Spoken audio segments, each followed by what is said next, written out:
Stephen Gagan was released to play in this vital game for Shelbourne, and Mick McCarthy and Packy Bonner and some of the Irish players were there to see him.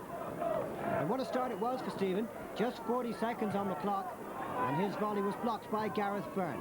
The move coming up, the chest kill from Pat Morley, the volley there from Gagan, and the follow-up chance which fell to Desi Baker was stopped by a combination of Packy Lynch and Keith Long, who just about managed to keep the St. Pat's goal intact.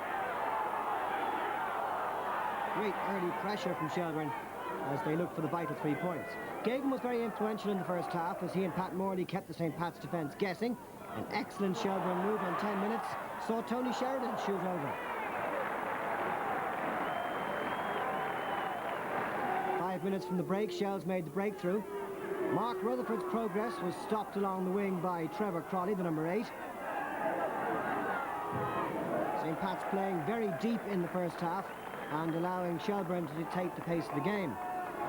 From Baker's corner kick, Gareth Byrne and Paul Ozam left Pat Scully with a free header, and Shells were seemingly on their way to the 3 points. But the loss of Pat Morley at half-time had a huge bearing on Gagan's influence in the second half as St. Pat's came more into the game. Paul Campbell's cross caused confusion in the Shells' defence, and Jason Byrne should have equalised. Declan Gagan to the rescue for Shelbourne, who made it very hard work indeed trying to clear this one away. It was a patchy performance by the Reds, it has to be said. Desi Baker took over up front instead of Pat Morley, and he was probably the best player in the second half.